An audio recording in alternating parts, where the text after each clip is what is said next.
దేవుని పరిశుద్ధ నామమునకు స్తోత్రం కలుగును గాక. చేరి వచ్చిన ప్రియ సంఘమైన మీ అందరికీ ప్రభు పేరిట నా వందనాలు తెలియజేస్తూ ఉన్నాను.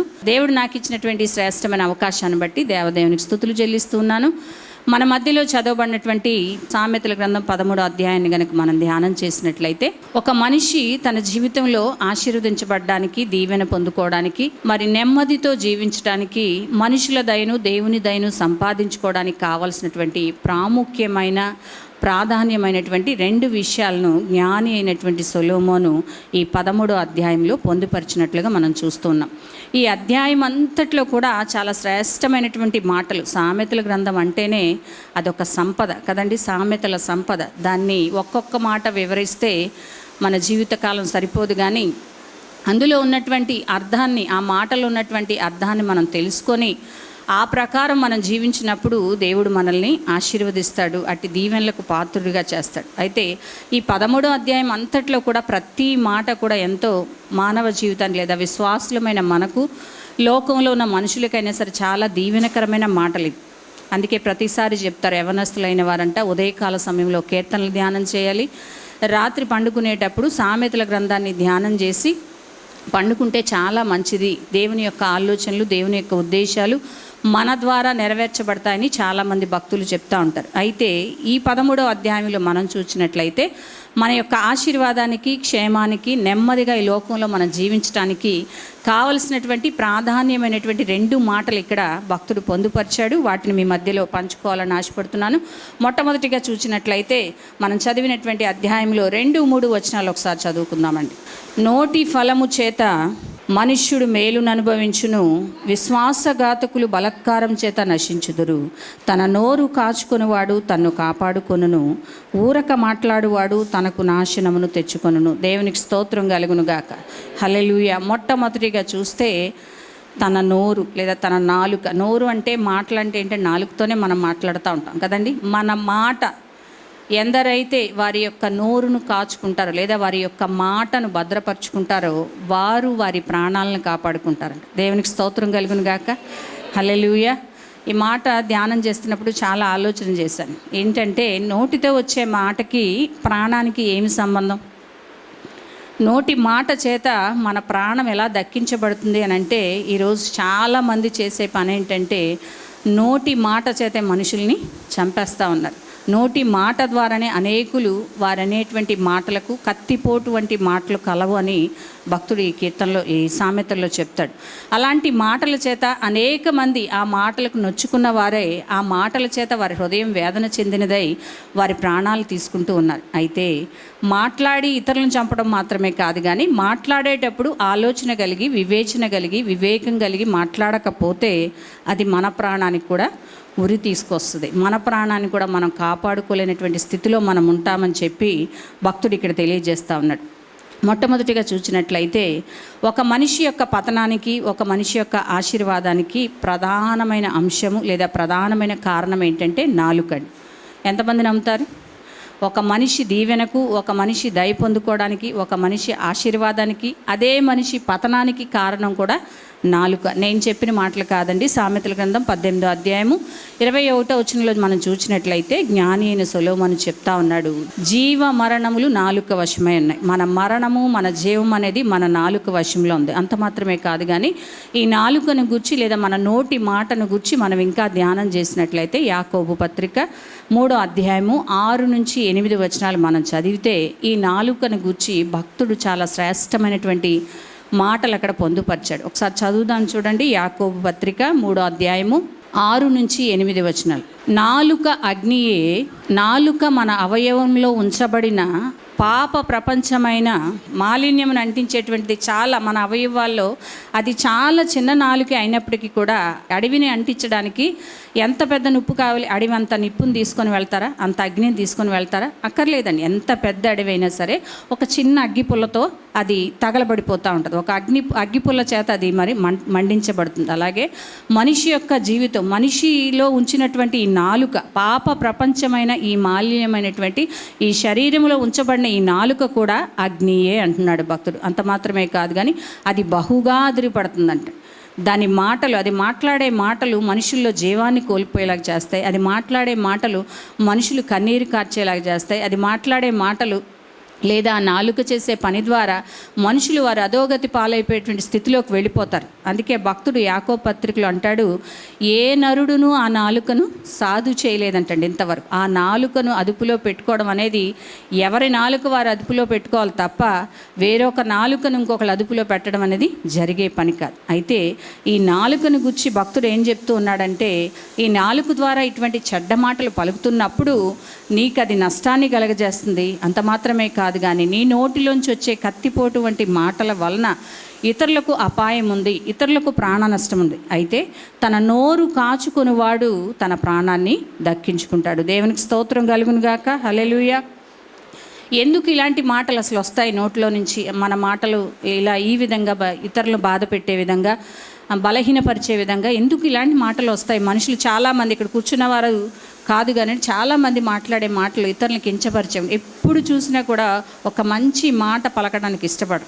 చిన్న బలహీనత రాగానే అది పెద్ద బలహీనతగా చెప్తారు. ఏదైనా కుటుంబంలో ఏదైనా ఆపద జరిగితే వారికి ఇలా జరగాల్సిందని చెప్తారు. లేదా దానికి ఒక రకరకాలైనటువంటి మాటలను జోడిస్తూ వారి బాధను ఇంకా ఎక్కువ చేసేవారిగా ఉంటారు. అసలు ఇలాంటి మాటలు ఎందుకు వస్తాయి, మానవుల జీవితంలో ఎందుకు కలుగుతుందని అంటే, మత్తయి సువార్త 12వ అధ్యాయము 35వ వచనంలో యేసుప్రభు ఒక శ్రేష్టమైనటువంటి మాట అక్కడ చెప్తా ఉన్నారు. హృదయము నిండిన దానిని బట్టి నోరు మాటలు.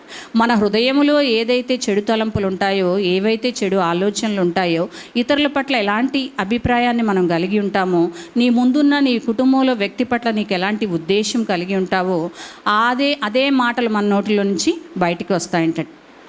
అదే అధ్యాయం 12వ వచనంలో అంటాడు, సజ్జనుడు తన ధననిధిలో నుంచి మంచి విషయములను బయటికి తెస్తాడు. అనగా మంచివారి హృదయంలో నుంచి ఎల్లప్పుడూ కూడా మంచి మాటలు వస్తాయి. ఎలాంటి మాటలు వస్తాయి? ఇతరులని ప్రోత్సాహపరిచే మాటలు వస్తాయి, ఇతరులను ధైర్యపరిచే మాటలు వస్తాయి, ఇతరులని ఆదరించే మాటలు వస్తూ ఉంటాయి. మంచి అనగా ఏంటంటే, మంచి హృదయం ఎందరైతే కలిగి ఉంటారో వారి నోరు ఎల్లప్పుడూ కూడా మంచి మాట్లాడుతూ ఉంటారు. చూడండి, ఎవరైనా ఒక వ్యక్తిని చూడగానే ఈవిడ ఇలాగండి అన్నామంటే మనలో ఏదో లోపం ఉన్నట్టు అర్థమే. వారిలో ఉన్నటువంటి లోపాలు చూసేటువంటి చెడు ఆలోచన మనలో ఉంటే చెడ్డ మాటలే వస్తాయి. ఇతరుల గురించి మంచి పలుకుతున్నామంటే మన హృదయంలో కూడా మంచి ఉంది. అయితే మన హృదయంలో ఈ మంచి ధననిధి అనేది ఎప్పుడు కలుగుతుంది అని అంటే, దేవుని యొక్క మాటలు మన హృదయంలో ఉన్నప్పుడు, దేవుని యొక్క వాక్యం మన హృదయంలో ఉన్నప్పుడు, ఆ వాక్యము చేత మన హృదయము నింపబడినప్పుడు మన నోట్లోంచి ఏం మాటలు వస్తాయండి? దేవుని నామాన్ని మహిమపరిచే మాటలే వస్తాయి, ఇతరులకు ధైర్యం ఇచ్చే మాటలే వస్తాయి, ఇతరులను ఆదరించే మాటలే వస్తాయి. కనుక మన నాలుకను మనం జాగ్రత్తగా ఉపయోగించాలి.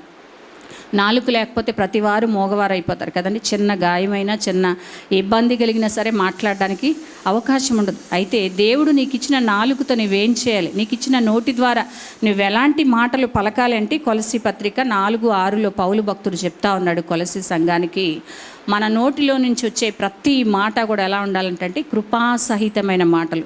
తీసిన వారు ఒకసారి చదవండమ్మా. కొలస్సీ పత్రిక 4:6, ప్రతి వానికి ఎలాగు ప్రత్యుత్తరం ఇయ్యగలను, అది మీరు తెలుసుకొనుటకై మీ సంభాషణ ఉప్పు వేసినట్లు సారముగాను కృపాసహితమైనదిగాను. చాలండి. దేవునికి స్తోత్రం కలుగును గాక. దేవుని పిల్లలమైన మన మాటలు, లేదా ఎవరైనా సరే ఇతరులు మేలు కోరే వారి మాటలు ఎలా ఉండాలంటే కృపాసహితమైనటువంటి మాటలు, అనగా ఉప్పు వేసినట్లు సారం కలిగినటువంటి మాటలు మనం మాట్లాడాలి. ఎప్పుడు వస్తాయి ఆ మాటలు అనంటే, ఎందరు దేవుని వాక్యంలో ఎదుగుతారో, ఎందరు విశ్వాస జీవితంలో బలపడతారో, ఎందరు దేవుని సన్నిధికి వచ్చి ప్రార్థన చేస్తారో, ఎందరు వారి హృదయమంతా దేవుని వాక్యం చేత నింపుకుంటారో వారి హృదయంలో నుంచి కృపాసహితమైన మాటలు వస్తాయి. కొంతమంది చూడండి, మాట మాట్లాడితే ఇంట్లో ఉన్న చిన్న గొడవ చాలా పెద్దదైపోయి విడిపోయే వరకు వస్తాయి. అలాంటి మాటలు మాట్లాడేవారు కూడా చాలామంది ఉన్నారు. అలాంటి మాటలు మాట్లాడి కుటుంబాలను వేరు చేసేవారు ఉన్నారు. అలాంటి మాటలు మాట్లాడి స్నేహితులను పాడు చేసేవాళ్ళు ఉన్నారు.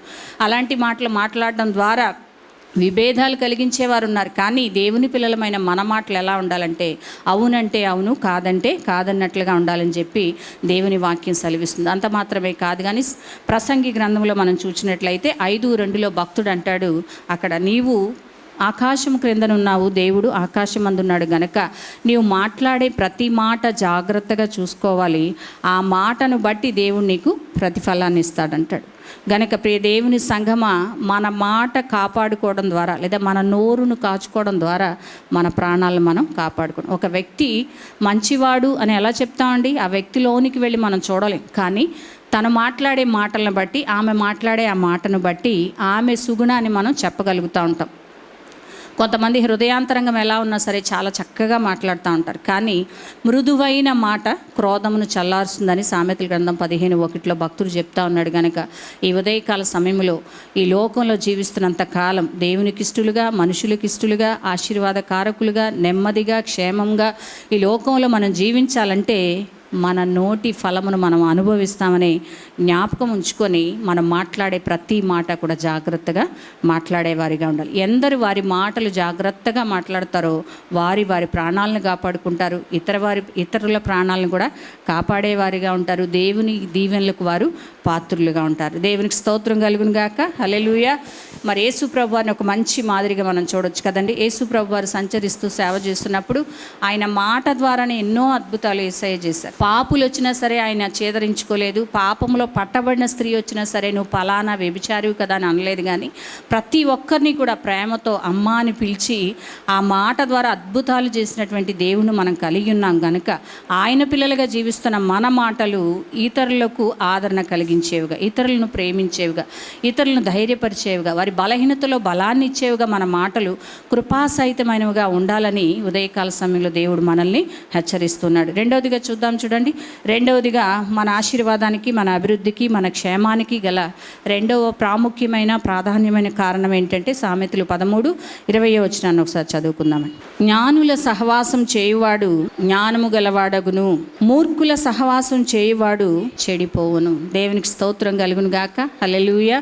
జ్ఞానుల సహవాసం చేయవారు జ్ఞానం కలిగిన వారిగా ఉంటారు. జ్ఞానం గురించి చాలా వారాలుగా మనం చెప్పుకుంటూ ఉన్నాం. ఈ లోక జ్ఞానంగా మాత్రమే కాదు, కానీ దేవుని జ్ఞానం కలిగి జీవించినప్పుడు మనకి దేవుని ఆశీర్వాదం కలుగుతుంది, దేవుడు ఎవరో తెలుస్తారు, దేవుని యొక్క కార్యాలు ఏంటో తెలుసుకోగలుగుతాం, దేవుని కొరకు ఎలా జీవించాలని తెలుస్తుంది. అయితే ప్రాముఖ్యంగా ఇక్కడ భక్తుడు చెప్పేది ఏంటంటే దేవుని పిల్లలుగా జీవిస్తున్న మన సహవాసం ఎవరితో అనేది మనల్ని మనం పరిశీలన చేసుకోవాలి. ఈ రెండో మాట ఏంటంటే మనం సహవాసం ఎవరితో చేయాలి. జ్ఞానులతో సహవాసం చేసేవారు జ్ఞానవంతులుగా ఉంటారు, వారికి ఏమీ చెప్పాల్సిన అవసరం లేదు, ఎందుకంటే ఆ జ్ఞానాన్ని ఆల్రెడీ వారు కలిగిన వారిగా ఉంటారు. అయితే మూర్ఖులతో సహవాసం చేయవారు చెడిపోవును. అయితే ఈ ఉదయకాల సమయంలో రెండో మాటగా మనం సహవాసం ఎవరితో చేయాలి, ఎవరితో చేయకూడదు. సహవాసం ఎవరితో చేయాలంటే దేవుని పిల్లలతో చేయాలి, దేవుని యొక్క సంఘములో ఉండాలి, భక్తుల సమూహంతో చేయాలి, విశ్వాసులతో మన సహవాసం ఉండాలి. ఇవన్నీ మనకు తెలుసు. అయితే సహవాసం ఎవరితో చేయకూడదో కొన్ని మాటలు నేను మీతో పంచుకుంటాను. చూడండి, సామెతల గ్రంథం 22:24 చెప్పబడుతున్న మాట, కోప చిత్తునితో నీవు సహవాసం చేయకూడదు. అనగా ఊరికే కోప్పడిపోతూ ఉంటారు, చూసారండి. ఒక చిన్న మాట అనగానే అనాలోచితంగా దాన్ని వేరే అర్థం తీసుకొని వెంటనే కోప్పడిపోతూ ఉంటారు. మాటలు బాగున్నారండి అంటే ఇంకా బాగానే ఉన్నామండి అంటారు. దానికి ఎప్పుడు కూడా మా పిల్లలకు ఒక మాట చెప్తాను, ప్రశ్నకి ఎప్పుడు ప్రశ్న సమాధానం కాదు, ప్రశ్నకు సమాధానం వేరుగా ఉంటుంది. బాగున్నారా అంటే బాగున్నాము అనడం వేరు, బాగున్నామండి అనటం వేరు. అయితే ఎందుకు ఈ మాటలు చెప్తున్నానంటే కోపచిత్తులు అనగా నిత్యము కోపపడేవారు, ప్రతి విషయానికి కోపం తెచ్చుకునేవారు, వారి ముఖంలోనే కోపం కనబడుతూ ఉంటుంది. ఇతరులను ఎవరన్నా పలకరించాలంటే భయం వేస్తూ ఉంటుంది కొంతమందిని కదండి. ఎందుకంటే ఎప్పుడు కూడా మరి వాళ్ళు ఏం చేస్తారంటే ఆ కోపం అంతా మొహంలో చూపిస్తూ ఉంటారు. అలాంటి కోపం ఉన్నవారితో, కోపించే వాళ్ళతో మనం సహవాసం చేయకూడదంట. అందుకే బైబిల్ గ్రంథంలో చెప్పబడుతున్న మాట, మానవుని కోపము దేవుని యొక్క నీతిని నెరవేర్చదు. గనుకనే ఉదయకాలం కోపం వస్తే ఏమవ్వాలంటండి, సాయంకాలానికి ఆ కోపం అంతా కూడా తీరిపోవాలి. ఉదయమున గొడవ పడితే సాయంకాలానికి ఆ గొడవ అంతా అయిపోవాలి తప్పితే ఆ కోపాన్ని ముఖంలో ప్రదర్శిస్తూ నెలల తరబడి దాని ప్రకారం జీవిస్తూ కుటుంబంలో అశాంతితో సమాధానం లేకుండా జీవిస్తే అలాంటి వారి సహవాసం చేయకూడదు. కొంతమంది ఏరి కోరి అలాంటి వారి సహవాసం చేస్తారు. అయితే ఈ ఉదయకాలం దేవాతి దేవుడు మనకు సెలవిస్తున్న మాట ఏంటో తెలుసండి, నిత్యము నవ్వుతూ ఉండాలంటే నవ్వు వల్ల చాలా ఆరోగ్యం వస్తుంది. మాట్లాడేటప్పుడు నవ్వరు, కొంతమంది పలకరించినా నవ్వరు, కొంతమంది మంచి చెప్పినా నవ్వరు, దేనికి కూడా నవ్వరు. వారి మొహాలు ఎప్పుడు కూడా మాడిపోయినట్లుగా ఉంటాయి. అలాంటి కోపంతో ఆవేశంతో ఉండే వాళ్ళ సహవాసం అస్సలు చేయకూడదంటండి. కనుక దేవుని పిల్లలమైన మనం మొట్టమొదటిగా ఎవరు సహవాసం చేయాలంటే జ్ఞానుల సహవాసం చేసేవారిగా ఉండాలి. రెండోదిగా చూడండి, సామెతల గ్రంథం 23, 20, 21 వచనాన్ని మనం చదివినట్లయితే మన సహవాసం ఎవరితో ఉండాలి అనేది అక్కడ భక్తుడు చెప్తా ఉన్నాడు. సామెతల గ్రంథం 23వ అధ్యాయము 20-21 వచనాలు చదువుకుందాం. ద్రాక్షారసము త్రాగువారితోనైనను మాంసము హెచ్చుగా తినువారితోనైనను సహవాసం చేయకుడి. దీన్ని వివరించాలంటారా? మాంసం ఎక్కువగా తినేవారు, ఇక్కడ ఎవరు ద్రాక్షారసం ఎక్కువగా సేవించేవారు లేరు, కానీ మాంసం ఎక్కువగా తినేవారు. అనగా కింద వచనాలు అంటాడు, తిండి బోతులతో సహవాసం చేయకూడదు. కొంతమంది వారి కడుపే వారి దేవుడు. ఉదయం లేచిన దగ్గర నుంచి పండుకునే వరకు, ఉదయం లేవగానే ఉదయం మధ్యాహ్నానికి ఏం వండుకోవాలి, సాయంత్రానికి ఏం వండాలి, మరలా రేపు ఉదయానికి ఏం వండాలి, మరలా ఎల్లుండికి ఏం వండాలి, ఎల్లుండి వరకు కూడా సిద్ధపడిపోతూనే ఉంటారు. దేనికోసం? తిండి కోసం. తినకపోతే ఏమైపోద్ది? పేషెంట్లు అయితే పర్వాలేదు, కానీ కొంతమంది ఉంటారు కేవలం తిండి కోసం పుట్టిన వాళ్ళే ఉంటారు. వారిని ఏమంటారంటే తిండిపోతులు. అలాంటి వారి సహవాసం చేస్తే నిన్ను కూడా తిండిపోతే అంటారు. అంటే తినొద్దని బైబిల్ చెప్పట్లేదు, కానీ తిండిబోతులుగా ఉండొద్దు అంటున్నాడు. అలాంటి వారి సహవాసం చేసేవారిగా ఉండదు. కొంతమందికి ఆహారం చూస్తే ఆకలి వేయకపోయినా సరే దాన్ని లోపల పడేస్తారు. ఓ మూలన ఉంటుందిలే, ఏమవుతుందిలే, తర్వాత తినొచ్చులే అనేటువంటి ఒక ఆలోచన కలిగి అయిపోతుందేమో అనే కంగారుతో ఏం చేస్తారంటే ఆహారాన్ని అంతా కూడా పక్కకు పెడతా ఉంటే దానివల్లే గ్యాసు కదండి, దానివల్ల అనేక రకాలైనటువంటి సమస్యలు వస్తూ ఉన్నాయి. ప్రియదేవుని సంగమా, మాంసము హెచ్చుగా తినేవారు అని అంటే తిండిబోతుల సహవాసం మనం చేయకూడదు, లిమిట్గా తీసుకోవాలి. దేవుడు నీకు ఇచ్చాడు. అందుకే దేవుడు ఇశ్రాయేలు ప్రజలను కూడా మరి బయటికి తీసుకొచ్చినప్పుడు ఏం చెప్పాడంటే, మీకు కావలసినంత తీసుకోండి, మీరు ఎక్కువగా కూర్చుకున్నారనుకో అది పాడైపోతుంది అన్నాడు. ఆనాటి ఇశ్రాయేలు ప్రజల్లో కూడా చాలామంది ఏం చేశారంటే ఎక్కువ తక్కువ కూర్చేసుకొని అది ఎలా వచ్చిందంటే అండి, ముక్కుల్లోంచి నోట్లోంచి బయటకు వచ్చి చచ్చిపోయిన వారు. కనుక మన ప్రయాస దేవుని కొరకు ఉండాలి, దేవుని బిడ్డలతో సహవాసం చేయడానికి ఉండాలి, దేవుణ్ణి ఆరాధించడానికి ఉండాలి. ఈ లోకంలో బ్రతకడానికి తినాలి తప్ప తిండే బ్రతుకుగా మనం బ్రతకూడదు. నమ్మిన వారు దేవునికి స్తోత్రం చెల్లిద్దామా? హల్లెలూయా. ఈ ఉదయకాలం దేవుడు హెచ్చరిస్తూ ఉన్నాడు కొన్ని మాటలు. అలాంటి వారితో మన సహవాసం ఏమాత్రం కూడా ఉండకూడదండి. మూడోదిగా చూడండి, సామెతల గ్రంథం 24:1 వచనాన్ని కనుక మనం చదివినట్లయితే, దుర్జనులతో సహవాసం అనగా ఎవరండి వీరు? దుర్జనులు తమ ధననిధిలో నుంచి చెడ్డ విషయములను తీసుకొని వస్తారని ఉంది వాక్యంలో, మత్తయి సువార్త 25:12. అయితే ఈ దుర్జనులు ఎవరు అంటే చెడు ఆలోచనలు కలిగిన వారు లేదా చెడ్డ తలంపులు కలిగిన వారు. నిత్యము కూడా ఇతరుల గురించి కానివ్వండి, వేరే వారిని గురించి కూడా వారి ఆలోచనలు ఎలా ఉంటాయంటే వంకరి ఆలోచనలు వారు ఆలోచించేవారిగా ఉన్నారు. వారి హృదయం ఎల్లప్పుడూ కూడా బలాత్కారం చేయుచున్నది, వారి పెదవులు కీడును మాట్లాడుతూ ఉన్నాయంట. దేవునికి స్తోత్రం కలుగును గాక. హల్లెలూయా. అలాంటి వారితో సహవాసం చేస్తే, అలాంటి వారితో నువ్వు బయటకు వెళ్తుంటే, అలాంటి వారితో ముచ్చటిస్తూ ఉంటే 6 నెలల సహవాసం చేస్తే ఏమవుతుందండి? వారు వీరైపోతారు, వీరు వారైపోతారు. గనక మంచి విషయాలు ఏమాత్రం అలాంటి మార్పులు రావు, కానీ ఇలాంటి చెడు విషయాలు లేదా చెడ్డ సలహాలు ఇతరులను పాడు చేసే విధంగా, ఇతరులకు కీడు చేసే విధంగా ఇలాంటివి మాత్రం తొందరగా మనుషులకి అంటుకుంటాయి. గనక దుర్జనులతో మన సహవాసం ఉండకూడదు. మన సహవాసం ఎవరితో ఉండాలి అని అంటే 2 కొరింథీ పత్రిక 6:14 పౌలు భక్తుడు కొరింథీ సంఘానికి చెప్తూ ఉన్నాడు, విశ్వాసికి అవిశ్వాసితో పొత్తెక్కడ, బయలాలకు దేవునితో ఏమి సంబంధం కదండి. అయితే మన సహవాసం ఎవరితో ఉండాలంటే మహాగణుడు మహోన్నతుడైన యేసయ్యతో మన సహవాసం ఉండాలి. 1 యోహాను 1:3 కూడా చూస్తే పరిశుద్ధాత్మతో మనం సహవాసం చేసేవారిగా ఉండాలి. దేవుని సన్నిధిలోకి వచ్చి దేవుని ప్రజలతో సహవాసం చేసేవారిగా ఉండాలి. భక్తుల సమాజంతో మన సహవాసం ఉండేదిగా ఉండాలి. విశ్వాసులతో మనం పొత్తుగా ఉండేవారిగా ఉండాలి. అలా ఉన్నప్పుడు దేవుడు మనల్ని ఆశీర్వదిస్తాడు. ఈ ఉదయకాల సమయంలో దేవాతి దేవుడు మనతో మాట్లాడిన మాట ఏంటో తెలుసండి, మీ అభివృద్ధికి, మీ ఆశీర్వాదానికి, క్షేమంగా ఈ లోకంలో జీవించడానికి గల ప్రాధాన్యమైన 2 కారణాలు చెప్పాడు. మొట్టమొదటిది ఏంటంటే, మన నోటిని కాచుకున్నప్పుడు మనం జాగ్రత్తగా, సంతోషంగా, మేలును అనుభవిస్తూ క్షేమంగా బ్రతుకుతాం మన కుటుంబాలతో. రెండోదిగా, మన సహవాసాన్ని జాగ్రత్తగా చూసుకున్నప్పుడు ఎవరితో సహవాసం చేయాలి, ఎవరితో ఎలా ఉండాలనేది మనం తెలుసుకునే జ్ఞానాన్ని సంపాదించుకున్నప్పుడు దేవుడు మనల్ని ఆశీర్వదిస్తాడు. ఈ ఉదయకాల సమయంలో ఈ మాటల ద్వారా దేవుడు మనల్ని దీవించాడు, హెచ్చరించాడు అన్నవారంతా ఒకసారి దేవునికి స్తోత్రం చెల్లిద్దామండి. హల్లెలూయా. గనుక ఈ మాటలు జ్ఞాపకం చేసుకోండి. దేవుని పిల్లలమైన మనం, దేవుడు మనకిచ్చినటువంటి శ్రేష్టమైన మన అవయవాలు అతి చిన్నదైనా ఎంత ప్రమాదికారో అంత ఆశీర్వాదాన్ని కూడా తీసుకొని వస్తుంది ఈ నాలుక. దాన్ని సరిగ్గా ఉపయోగించే వారిగా ఉందాం. రెండోది, మన సహవాసం ఎవరితోనో జాగ్రత్తగా పరిశీలించుకొని విశ్వాసులతో, పరిశుద్ధులతో, దేవుని సేవకులతో, సంఘంతో మన సహవాసం ఉన్నప్పుడు దేవాతి దేవుడు మనల్ని, మన కుటుంబాలను ఆశీర్వదిస్తాడు. అట్టి కృప పరిశుద్ధాత్మదేవుడు మనందరికీ దయచేసి నడిపించునుగాక. ఆమేన్. తల్ల వంచినట్లయితే ప్రార్థన చేసుకుందాం.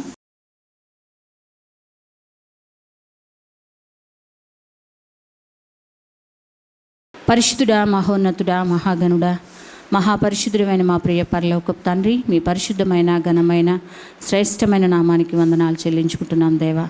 ఈ ఉదయకాల సమయంలో పరిశుద్ధ పునరుద్ధాన దినమందు నాయన నీ సన్నిధి మాతో ఉంచి, మీ సహాయం మాకు అనుగ్రహించి, పరిశుద్ధాత్మ సాన్నిధ్యం మాతో ఉంచిన దేవా నీకు వందనాలు. పాటల ద్వారా మీ నామాన్ని మహిమపరుచుకున్నారు, నీకు స్తోత్రాలు. ఈ ఉదయం తండ్రి నీ వాక్కు ద్వారా మాతో మాట్లాడిన దేవా నీకు స్తోత్రాలు. అవును నాయన, అనేక పర్యాయాలు ప్రభా మీరు మాకు ఇచ్చినటువంటి అవయవాలతో మీ నామానికి నాయన అవమానం తెచ్చేవారిగా మేము జీవిస్తున్నామేమో. ఈ ఉదయం మమ్మల్ని హెచ్చరించినందుకు వందనాలు. మా నాలుకను మేము స్వాధీనపరుచుకుంటూ, మా నోటిని మేము కాచుకుంటూ నీకు మహిమ తెచ్చేవారిగా, మా సహవాసం నీతోనూ నీ ప్రజలతోనూ ఉండడానికి సహాయం చేయండి.